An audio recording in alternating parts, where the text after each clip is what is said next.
Саламатсыздарбы? Бүгін бізде қонақта Тилектеш Ишемқұлов, Қарасаев атындағы университеттің профессоры, елші, толық ұйғарым елші, экс-депутат, легендарлы парламенттің депутаты, абдан көп партиялық қызматтарда іштеген. Азыр оқу жылы башталды. Анан информациялық соғыш аябай күшті болып атат азыр. Тимерле Кыргызстандан тартып тетек Америкага чейин барлы информациялык бир мындай салгылашуулар аябай күчтүү болуп атат. Кандай деп ойлойсуз? Эмне менен бүтөт? Ким жеңет? Ооба. Бул жерде баягы баштайынан бери айтылып келе жаткан өзүнчө канаттуу накыл сөз бар эмеспи? Франциянын атактуу философу, публицисти жана жазуучусу Рене Декарт айткан. 1642-жылы. Ким маалыматка ээлик кылса, ошол дүйнөгө ээлик кылат деп. Карачы кандай айткан. Абдан туура болду. Анткени баягы Сталин айткандай кадрлар баарын чечет дегендей, ал кишинин ою боюнча, атактуу философтун, ойчулдун ою боюнча, көз карашы боюнча, пикири боюнча, демек кимде ким маалыматты жакшы түшүнсө, маалыматтын эмне экенин билсе, ошону өзүнүн ишмердигинде, практикалык ишмердигиндеби, же теориялык жактанбы ошону колдонсо, ал демек дүйнөгө ээлик кылат деп бекеринен айткан эмес да. Сиз абдан туура айттыңыз, азыркы учурда мынакей маалыматтык согуш, маалыматтык салгылашуу, маалыматтык кармашуу өтө жаман күч алды да. Жана болуп көрмөгөндөй. Бул болуп эле келген маселе, бирок азыркы учурда мына Украина менен Россиянын ортосундагы анан жана эл аралык деңгээлдеги ар кандай маселелердин, окуялардын курчуп кетиши өзүнөн өзү ушуну талап кылып атат да. Өзүңүз билесиз абдан жакшы, кайсы гана мамлекет, кайсы гана өлкө болбосун, кайсы гана коом болбосун, анда эки эле саясат бар да негизи. Ички саясат, анан тышкы саясат. Ошо бардыгын чечет. Ички саясат деген ошо бир мамлекеттин, мисалы Кыргызстанда жашап жаткан элдин, этностун, улуттардын, саясий партиялардын, коомдордун жана башка багыттардагы болуп аткан окуяларды, болуп аткан көрүнүштөрдү жана алардын ишмердигин коргоо деген сөз да, ички саясат. Ал эми тышкы саясат болсо, ошо бизге чабуул койгон, тил башка жактан, башка мамлекеттин жана жалпыга маалымдоо каражаттары, алардын жана үгүт насыятчылары, блогерлери, саясий технологдору, пиарщиктери эгерде чабуул койсо, жамандап, ошону кандайдыр бир кысынтып, аябай жаман иштеп атасыңар, жаман оокат кылып атасыңар, жаман саясат жүргүзүп атасыңар дегенден сактануу боюнча, значит, бул маалыматтык согуш деп аталат. Мына Украина менен Россиянын ортосуна эле айталы ошол, экөөнү эле көрсөтүп турбайбы. Мына 2014-жылдан баштап жанагы булардын ортосундагы кармаш башталганда, украиналыктар абдан катуу пайдаланды информациялык, маалыматтык согушту. Алардын баягы даярдыгы боюнча, тереңдиги боюнча, анан мындай так айткандыгы боюнча алар бир топ жеңип кетти. А бирок анан бир 2-3 жылдан кийин эле уже орус мамлекетинин мындайча айтканда ошо адистери бул жагынан алдыга чыкты, көз ачырбай атат.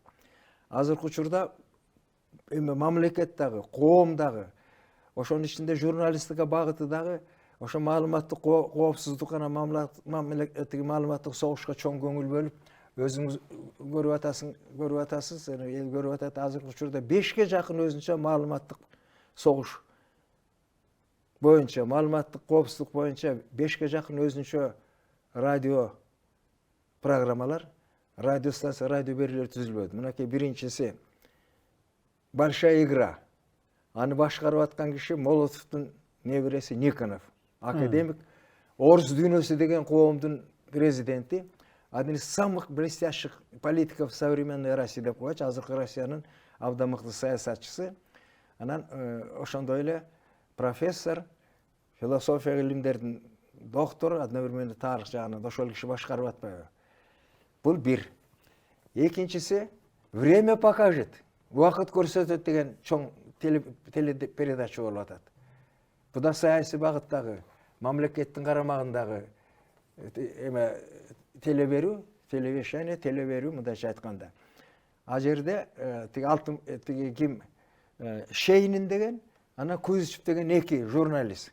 Россиянын белгилүү журналисттери, международный эл аралык деңгээлде да кадыр бар. Ошол экөө алып барып атат программаны. 60 минут, demek 1 saat без прерывно. Там и блогеры, там и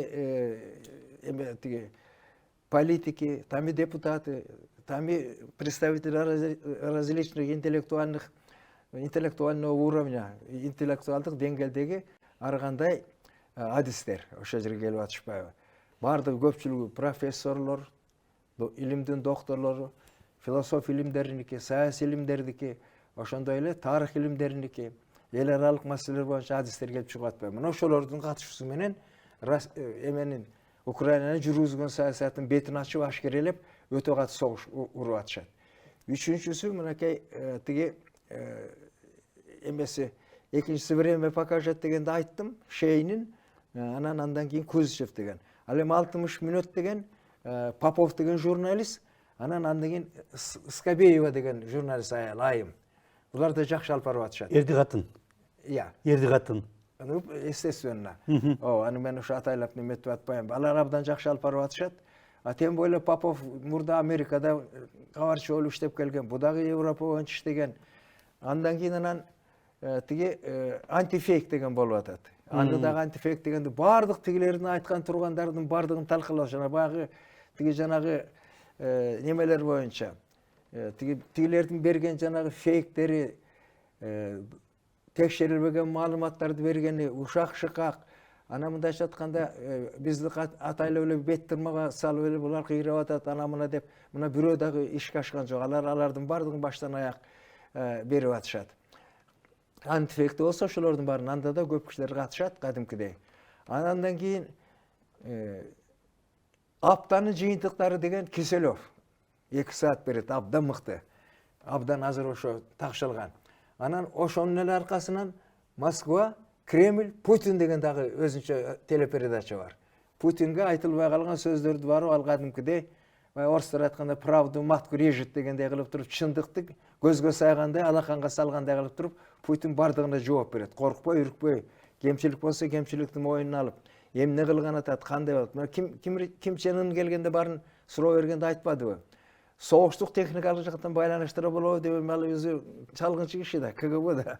Ал айтып атпайбы? Ну, похоже по ходу это самые наши беседы деп коёбуду. Анан мынакей, ана Шойгуну кое берди, мынакей. Ким Чен Ынды азыр эмкижет жүрөт, Владивостокко бүгүн келет. Аябай жагып, тияктын баарын неметип туруп. Жок, келип кетти го. Эме кече эмеде болчу, Комсомольский на Амурде болчу. Андан кийин барса керек анда туура, ошо кечкурун. Анан мынакей ушулардын бардыгы. Андан кийин анан вечер Соловьевым деген бар, билесиң. Аябай да. Ал саат 10дон кийин жүргүзөт. Мына ушулардын бардыгын карап отурсак, демек орус мамлекети, Владимир Путин жетекчилери, анан жанагы башкаруучу чөйрөлөрү, жалпыга маалымдоо каражаты, башына журналистиканын адистеринин бардыгы ушул маселеге абдан катуу баса көңүл бөлүп туруп, бизге аябай түшүндүрүп атпайбы. Тигилер айтпаганды тиги телекөрсө айтып, аныкын тиги айтып туруп, алаканга салгандай. Кино экрандан эмени лентаны көргөндөй кылып көрсөтүп атышпайбы? Ушунун баарын көрөсүзбү? Бирин калтырбаймын.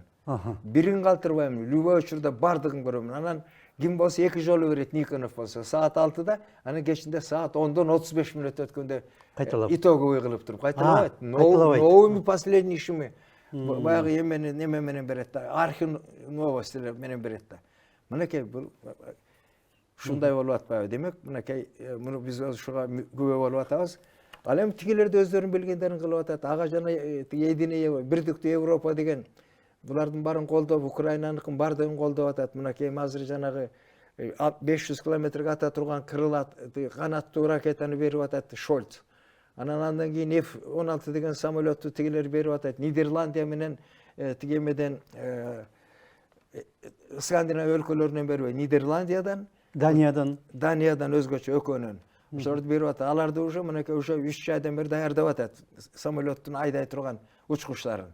Аны ошону күтүп атпайбы тиги Зеленский, ушулар келсе орустарды кыйратабыз деп көрөбүз го кандай экен.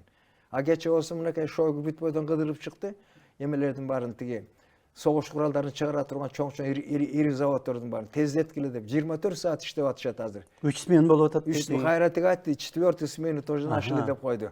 Тиги кубуда. Аны дагы жаман кылып атпайбы? Какой-то маленький кучка народа и этот шаман ихний, Шойгу стал министром обороны, не знаю, военного знания дешевого. Мына да одан маалыматтык согуш. Анларын түшүнүш үчүн эки жактын тең маалыматын көрүп билиш керек. Ооба туура. Ана ошон ана мынакей ошо жана маалыматтык согуш боюнча Россиянын жана телеканалдардын берип аткан эмелердин баарынын чоң пайдасы бар.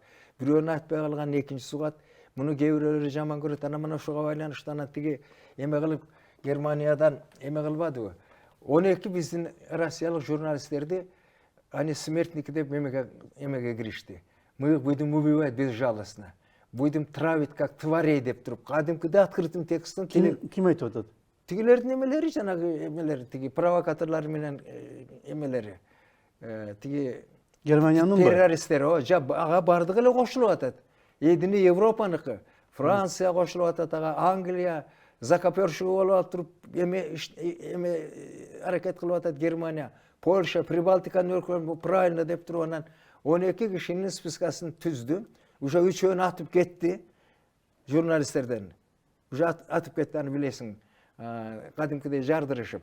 Эми анан ага Скобееваны, Поповту, Киселевту, андан кийин жана Симонянды, андан кийин жана Шейнинди, андан кийин жанагы Кузичевти, андан кийин Соловьевту, ушулардын бардыгын список смертников, то есть подлежащих уничтожению журналистов, которые распространяют неправильные сообщения, неправильные там новости, они занимаются фейками, деп туруп анан ошентип койду.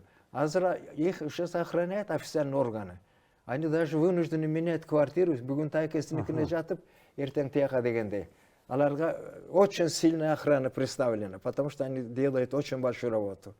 А общественность, народ поддерживает. Ну, какая-то часть не поддерживает.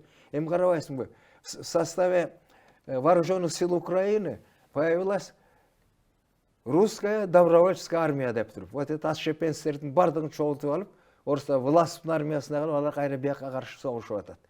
Грузинских эмелердин баргандардын бирин калтырбай талкалады жанагы Алауиддинов деген тиги эменин Кадыровдун помощниги.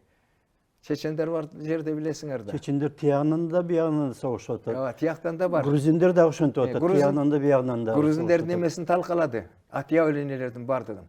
Бир эле жерден отурган 16 кишисин кыйратып таштады. Эми маалыматтык согушка карылсак, советтик мезгилде да ошондой болгон да. Сөзсүз болгон, бирок аларда маалыматтык согуш деп эле минтип коюшкан. Чет өлкөлүк бизге каршы мамлекеттердин идеологиялык чабуулу деп койгон. Саясий бизге жасаган күрөш деп койгон. Аналардын баарын буларды маалыматтык согуш деген, маалыматтык тиги коопсуздук дегенге бул терминдер, бул аттуу практикага кире элек болчу. Аны минтип койчу. Зарубежная агитация и пропаганда агатели наступает на нас, чернят ана мына деп эле койгон. Эми ошону мынакей азыркы ушуга жетпедикпи? Бул токтолбой турган маселе, это бардык убакта келе турган маселе. Кто выигрывает информационную войну, тот выигрывает, получается таким образом, и войну на Украине дегендей. Вывод само по себе напрашивается. Өзүнөн өзү эле ошол бизге көз алдыбызга тартылып атпайбы? Декарттын айтканы. Декарттын айтканы да. 400 жыл мурда, Ооба, 400 жыл мурда. 1642-жылы айткан да ошондой. Анан вообще мындай чечүүчү бурулуш маанидеги накыл сөздөрдүн бардыгы ушу чет өлкөлүк улуу окумуштуулардан келген да. Анан мисалы үчүн биз айтып жүрбөйбүз, жана кадрлар бардыгын чечет деген Сталиндин чакырыгы бул только партиялык кызматкерлерге арналган. Ошолордун бардыгын чечет, анан алардын чече тургандары мынакей тиги эмелер деп айтылган да. Тиги партиялык уюмдар. Партиялык уюмдар болсо Совет заманында 4кө бөлүнгөн. Биринчиси баштапкы партиялык уюмдар, колхоз, совхоз, тиги завод, фабрикалардын партиялык уюмдарынын тиги ишмердиги. Экинчиси орто звенодо, орто чынжылда деп койгон райком, горком партиялар. Андан кийин жогорку партиялык уюмдар деген, алар обком партия, крайком партия. Республикалык партиялык органдар. А самый высший деген ЦК КПСС-дин борбордук комитет. Мына ушундай баскыч сыяктуу, каскад сыяктуу жүрүп отурган. Ошон үчүн Сталин аябай чоң көңүл бөлгөн, кийинки жетекчилердин бардыгы көңүл бөлгөн кадрларды мындай деген кеп бар. Подбор, воспитание, обучение, подготовка, расстановка партийный кадровтугum деп деген эме болгон, саясат болгон. Чечүүчү кадрларды тандоо, ылгоо, даярдоо, тарбиялоо, ишке жайгаштыруу. Мынакей 5 бутагы болгон. Ошондуктан мына партиялык органдардын кызматкерлери абдан жакшы иштеп, аны совет мамлекетинин дүйнөдөгү экинчи державага чейин чыгарышпады. Ошондуктан буларды унутууга болбойт. Мына дизерибиздин эстелигин кайра алып келип коюшту. Сталинди кайра эме кылыш керек деп баш көтөрүп атышат бардыгы. Андай баягы все новое случайно забытое старое дегендей кеп болуп атат. Эми алардын баарын реабилитация этет деген кеп жок. Надо дать оценку им деп. Мына бул да өзүнчө информационный маалыматтык согуш болуп эсептелет. Объявление есть с другой стороны расчленение. Ана жанагы Чубайс деген эме чет өлкөгө качып кетип, баягы ваучерлердин автору. Анан чет өлкөгө качып кетип алып, Троцкийди мактап атат. Это выдающийся был марксист-ленинец. Он, если бы пришел на место Сталина к власти, эме жазганда өлөрүндө завещание Ленина. У нас в настоящее время есть только два крупных кадра, два крупных фигуры, которые могли бы осуществить равномерное, стройное управление страной. Бир калыпта, бир ыкмада мамлекетти жетектеп кала турган эки гана киши бар. Биринчиси, между прочим, Троцкий биринчи айткан. Троцкий, экинчиси Сталин деп. Но Сталин жеңип кетти. Жеңгени туура болду. Ушундай, мынакей. Маалыматтык согушта, советтик мезгилде эл Совет Кыргызстанды, Правданы окучу, андан кечинде радиону коюп, Азаттыкты окучу. Же Америка добушун, же болбосо Deutsche Welle'ни. Аны жашыруун укчу да. КГБ кубалап эч качан. Аны жашыруун жерге эметип алышып туруп, наушникти кийип алышып туруп, молодой гвардеецтер радио менен тиги эмени уюштургандай, молодая гвардия деген уюмду уюштургандай. Мен түшүндүм силердин сөзүңөрдөн. Бул эме радио добуштар жөнүндө болгон ататпай, сөз түшүндүм. Бул мындай да. Азыркы учурда жалпыга маалымдоо каражаттарынын бардык багыттары журналистика, бир эле мезгилде журналистика тиги жалпыга маалымдоо каражаттары деп да аталат, басма сөз деп да аталат, телекөрсөтүү деп да аталат, радио уктуруу деп да аталат. Анан калганда интернет журналистика, блогерство, саясий технология, пиар компания, көрүнөк жарнак. Ушулардын бардыгы биригип эле азыркы учурда бардыгы мындай конгломерат болуп калды да. Анан ушулардын бардыгын пайдаланып атат. Эмне үчүн азыркы учурда политтехнологдор, политсаясатчылар, анан блогерлер, интернет журналисттер алдыга чыкты. Анткени азыркы учурда бардыгын техниканы, технология чечип атат мына. Карабайсыңарбы? IT технология, нейронаправление, андан кийинки эле немеси тиги эме жасалма интеллект, искусственный интеллект, жасалма интеллект. Анан нейросистемасы, шулардын бардыгын мына айтып атпайбы? Через 10-15 лет они полностью заменят. Никаких газет, журналов не будет. Кече көрсөттү Кытайда 6 автозаводу макала эмечи алар быйылкы жылы биринчи орунга чыкты бүт дүйнө боюнча, машина чыгарып болчу. Мурда Япония болчу, Америка болчу, Германия. 3 миллион 170 миң машинени чыгарды Кытайлар. Алда аябай чыкты. Эки эсе ашып кетти. Германия, наоборот, алар булардын электромашинелерин алып атат. Бизге да бир тиги завод куруп берген атат. Сиз менен макулдашуу боюнча эмелер Кыргызстанга маселе чечилди. Анан ошондуктан булардын жанагы Снегирев деген атай 14 күндүк командировкага барып, иш сапарына бардык Кытайды кыдырып, баарын жазып чыкты. Эме газетке 5 макаласы чыкты. 1 бет, 2 бет, 1 бет. Российский газета. Мен аны постоянно окуйм да. Биринчи чыккан күндөн баштап, бир санын калтырбаймын. Любой учурда. Аны ошондо көрсөттү.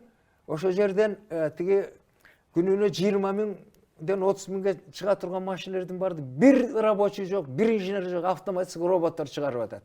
Интеллектуальный, искусственный интеллект. Пожалуйста, мынакей.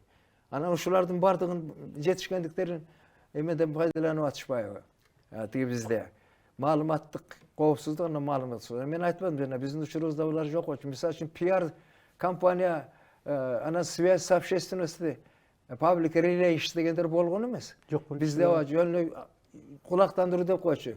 А рекламаны да biz буржуазный выдумка, у нас нет, у нас только объявление деп туруп, ошентип иштеген. Азыр эми биринчи орунга чыктык биз кайра. Реклама боюнча. Россия мамлекети да, ана биз да. Ошондуктан ана зарубежная, вредная идеология, анан зарубежный, значит, агитация, пропаганда деп гана койчу. Анан азыр маалыматтык согуш, маалыматтык коопсуздук деген анан кийинки эле Совет мамлекети кулагандан кийин бизге уже кирди да практикага. Ооба. Аябай пайдаланып атышат. Кара пиардагы, ак пиардагы болуп экиге бөлүнүп кетти. Ошо баштан экиге бөлүнгөн.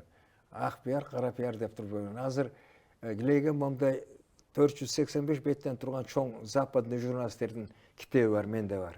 Пиар черный, пиар белый, пиар черный деген.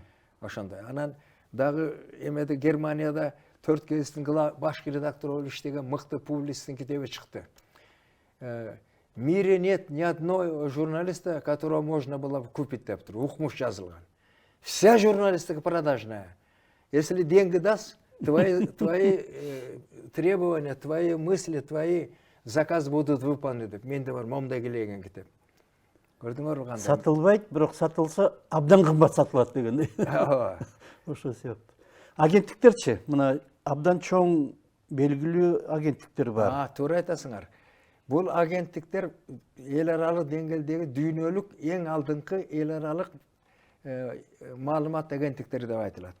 Бул биринчи сапар Америкада пайда болгон. 1907 жылы Associated Press деген.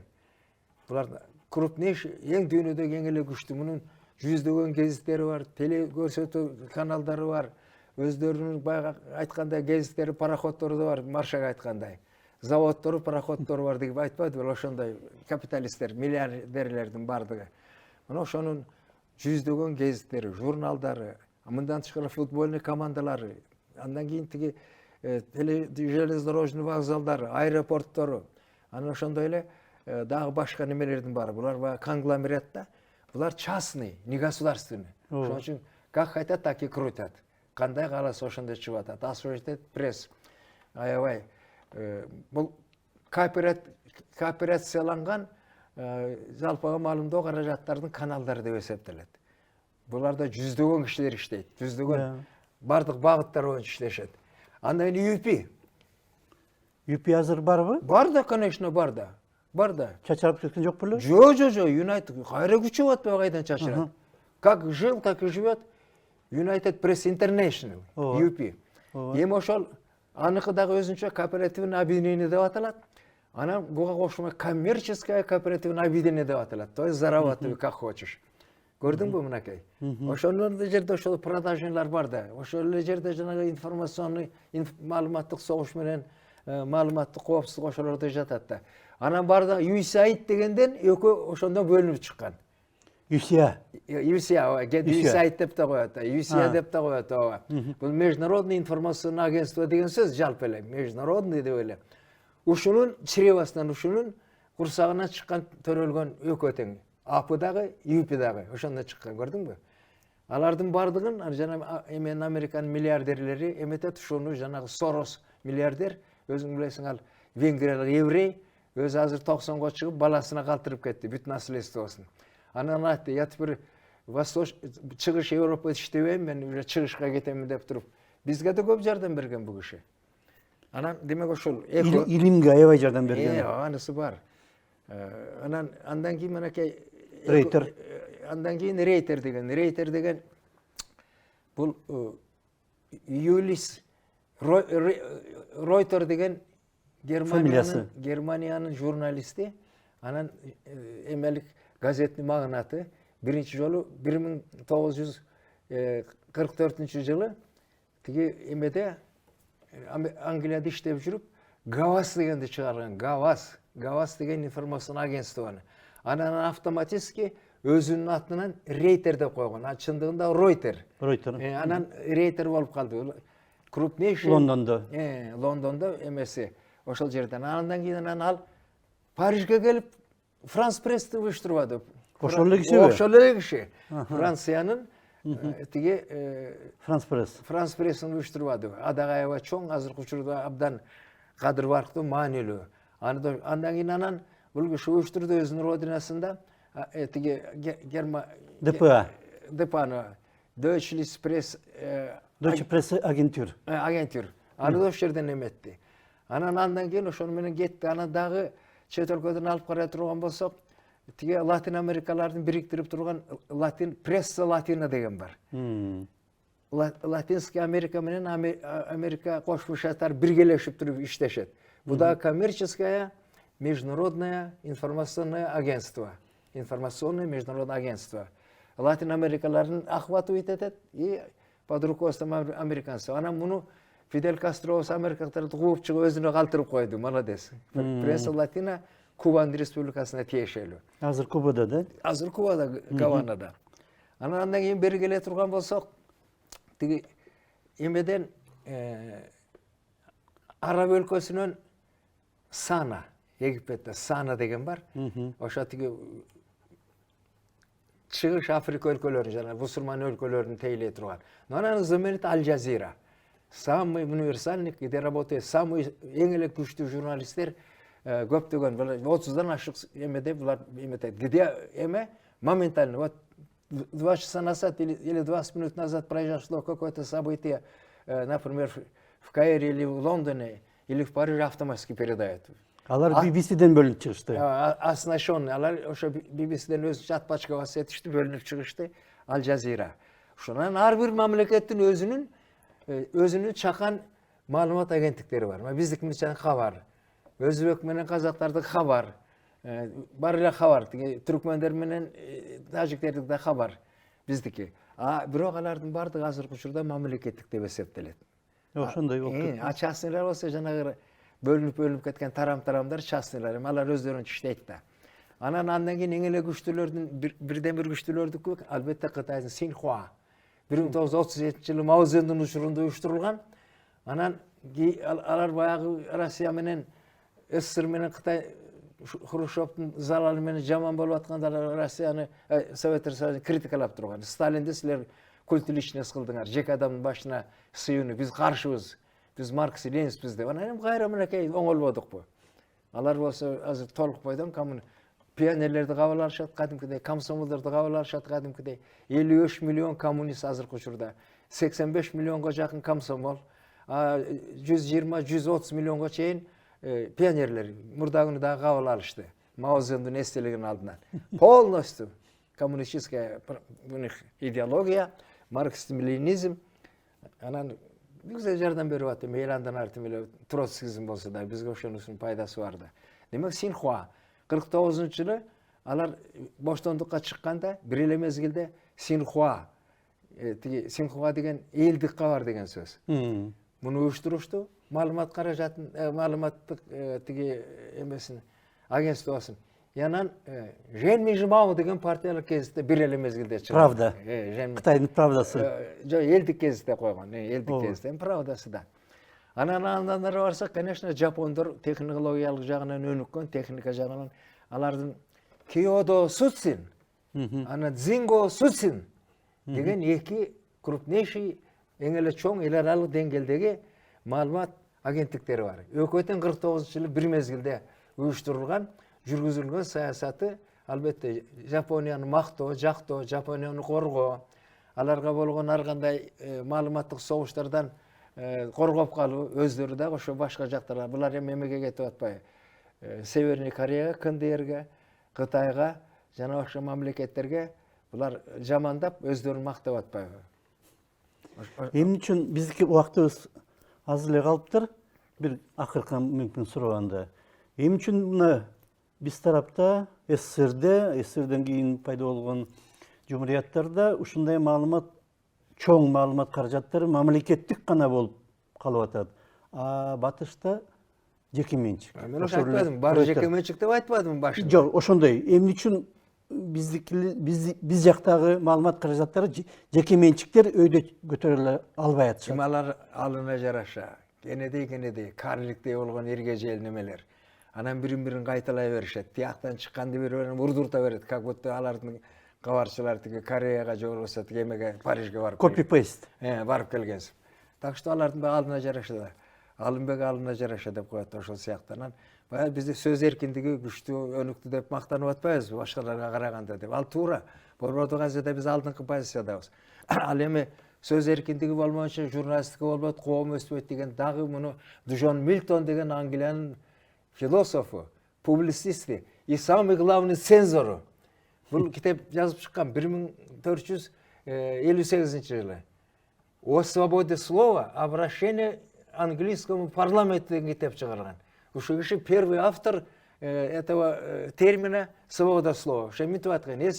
Эгерде биздин Англия мамлекетинде сөз эркиндиги болбосо, каалаган кишилер өздөрүнүн оозун каалагандай айтпаса, гезиттерге, журналдарга, китептерге өздөрүнүн ордун айтпаса, Англияда эч кандай жылыш болбойт. Ошон үчүн парламент ушул маселени карап туруп, буларга жардам бериш керек. Буларды колдош керек деген. Андан кийин булар журналистиканын 4 теориясы деген чыккан. Американын 4 университети тиги ана Массачусетский технологиялар институтунун профессору менен бирге булар 1,5 жыл басма сөздү анан радиону анализ жүргүзүшүп, об ответственной прессе жооптуу басма сөз жөнүндө деген китеп жазып чыгарышкан. Ошондо 4 журналистиканын 4 теориясын алып чыгарышкан. Эме кылып атып тиги жерден тоталитарный булар. Андан кийин анан советская социалистическая журналистика. Андан кийин тиги западная буржуазная журналистика. Деп туруп 4тү чыгарышкан. Ошонун ответственный журналистика дегенде. Анан ошондо мынтип айтканда акырындык менен боштондук бериш керек басма сөзгө, антпесе болбойт. Анан ошо жанагы ответственный журналистика дегенден журналистика 4-я власть деген ошондон чыккан. 1956-жылы пайда болгон. Журналистика 4-чү бийлик деген. Көрдүңөрбү? То есть бардыгы булар бири-бири менен байланыштуу.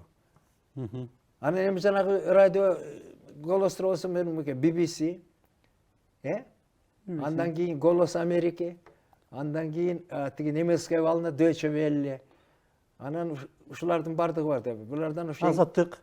Андан кийин эме Свобода, свободная Европа.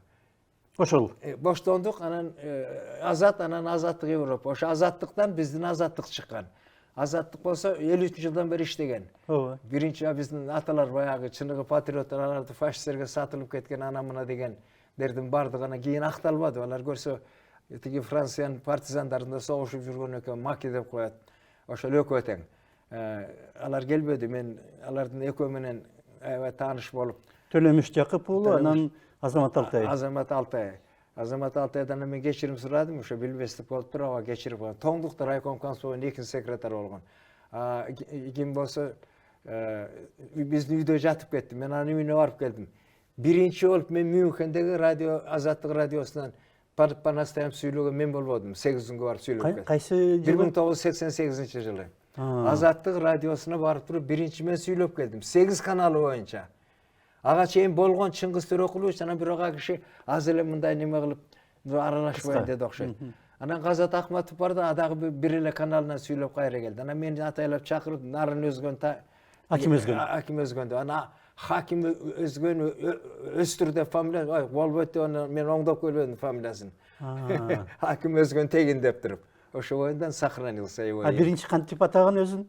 Хаким Өзгөн тиги Хаким Өзгөн тиги Өзтүрк? Жок, Өзтүрк эмес. Хаким Өзгөн да бир нерсе бар, эркин дегенде эмес. Иши бар. Хаким Өзгөн болгондон Хаким болбойт деп мен Хакимди Хаким кылып келгем. Ошол анан бизде булардан аябай катуу иштеген, канча жолу жапты, канча жолу талкалады, мындайча айтканда каучканын ичинде азаттыкты, бирок как говорится, дем алып эптеп иштеп келе жатышат. Анан эмеде жазылган, 1980-жылдагы саясий эмеде сөздүктө, политиздаттан чыккан саясий басмадан чыккан ошондо айткан. Основная задача радиостанции «Свобода, свободная Европа» их разветвление по национальным республикам. Жаналардын союз куруп бөлүнүшү, значит, тиги эме кылганда очернить советский строй, раскрывать ихнюю ложную пропаганду, агитацию деп жазылган алардын өзүнүн уставында. Жок, уставында эмес, жанагы жанагы энциклопедия дедиңизби? Кайсы словарь? Саясий сөздүк дегенде. Саясий сөздүк. Ошондогу уставында жок болчу. Уставы жок. Булардын уставы деле эмес, булардын положениясы бар, эрежеси. Ооба. Сөзүн чын айтканда. Анда эме деп жазылган. Советтер Союзунда таратылбай жаткан маалыматты таап, ошону элге жеткирүү деген. Эми ошондой болгондо аны КГБ кармап турбадыбы?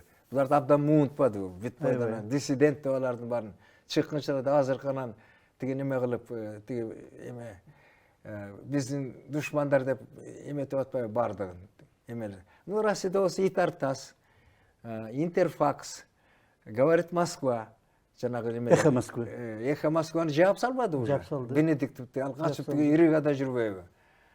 Эмеде болсо Говорит Пекин. Азыр биринчи орунда чет өлкөлүк маалымат агенттиктерине чейин Пекин биринчи орунда турат. 19 чет өлкөлүк журналы бар. 30га жакын гезит чыгарат. Радио, телевидение, уже 41 тилде булар чыгып сүйлөшөт. Булар биз кууп жете албайбыз. Акчасы толтура. Булар утуп атат маалымат согушунан, анан маалыматтык эмеден. Анан BBC'де болсо Кудай жалап мына 15-20 жылдан бери биздин кыздар иштейт. Касманбетовдун кыздары экөө тең Москвадагы Морис Терез атындагы эл аралык чет тилдер институтун бүтүрүшкөн.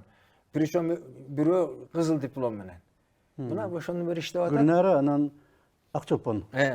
Алар ушундай болуп атат. Ал жа Берке эменин күйөөсү да биздеги эменин советниктин. Арсландын, ооба. Бирок BBC мамлекеттик. Мамлекеттик корпорация. Олар мамлекеттик бүт эле, булардын баары эле мамлекеттик. Американыкы деле тигулардын бардыгы эле. Конгресс бөлөт. Алардын жанагы эмелери, тиги информациондук агенттиктери, булар болсо радио голосторду, радио добуштар деп коет. Ушундай. Анан BBC болсо баары неме эми кандай деп ойлосок болот эми. Азыркы учурда биздин немелер колунан келишинче маалымат согушуна да катышып атат. Анан маалыматтык коопсуздукка да катышып атат кыргыздын улуттук журналисттери. Анан барган сайын булар тажрыйбага ээ болуп атышат. Ошо чет өлкөлүктөрдүн баарын башынан аягына чейин изилдешип, анализдешип, талдашып, анан буларды өздөрүнүн жолдорун таап алып туруп, абдан жакшы чет тилдерин билген татынакай кыргыздын кыздары, жигиттери чыгып журналисттер болуп иштеп атат. Мен ушу абдан ыраазымын. Ошого анан үмүтүмдү чоң байлайм да. Булар улуттук биздин кызыкчылыкты жакшы сактап атышат. Чет өлкөлүк жана чабуул койгондордун баары мизин кайтарууга аракет кылып атышат.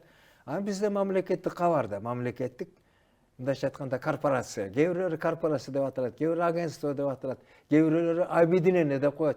Как говорится, от изменения местоположения сумма не изменяется дегенде булар ар кандай аталып алышкан. Корпорация, объединение, центр ушундай кылып туруп. Бирок кабарга дайым акча жетпейт. Эмне эмне кылат? Жетпейт кабарга. Жетпейт. Анан булар да чет тилдеринде берип атат. Жакшынакай болуп атат, технический жактан эметип атат. Анан жанагы булардын Абдимен деген жигит эмне болгонун билбейм, ошо бир ката кетирип койду окшойт ишинен. Жаздын баштабаны кетирип коюп башка кишини алмаштырды. Ал абдан жакшы саясаттануучу. Алар тиги эмеде дайым агып турган саясат деген китеп жазды кыргызча. Постоянно текущая политика деп туруп жазды. Жакшынакай жазды, мен аны куттуктаганмын. Ал эми жанагы Мир 24 деген межреспубликанский СНГнын радио теле агенттиги деген слоганы бар. Мир меняется каждую секунду. Абдан туура айтышат. Анан ошонун тегерегинде вот мир меняется деп новейший эң эле акыркы кабарларды, эң эле акыркы жаңылыктарды, эң аракылы кубулуштарды, билдирүүлөрдүн баарлары берип турат. Демек булардын бардыгы жанагы чет өлкөлүк маалымат агенттиктеринин бардыгы это эң негизги куралы взаимный обмен информацией деп коет. Бири-бири менен маалымат алмашуу боюнча, бирин-бирин толуктоо боюнча кээ бирөөлөр булар ошо кооперация менен иштешет. Бирөөлөр экономический немелерди тигилерге берсе, тигилер мисалы үчүн өздөрүнүкүн берет, же болбосо акча менен булар обслуживать этет. Международная глобальная кооперация информационного пространства деген сөз да. Бул мындайча айтканда медийное направление, современное, живой и тиги кандай десем глобальная журналистика. Рахмат, убактыбызды аягып калды. Силерге рахмат. Сизге дагы байланышып туралы маалымат согушу аябай азыр күчөп турган кези. Ооба. Рахмат сизге. Бизде конокто Тилектеш Ишемкулов болду, профессор, Карасаев атындагы гуманитардык университеттин, мамлекеттик университеттин профессору, мурдагы легендарлык парламенттин бир кездеги депутаты, элчи, ыйгарым укуктуу элчи, журналисттер союзунун бир кездеги төрагасы жана СССРдин катчысы болгонсуз, журналисттер союзунун. Рахмат сизге. Силерге рахмат, чакырып ушундай. Силер чакырганы бизге суроо бергенде биз дагы өзүбүз такшалабыз. Как говорится, растем не метрами хотя бы, сантиметрами. Рахмат сизге. Ага.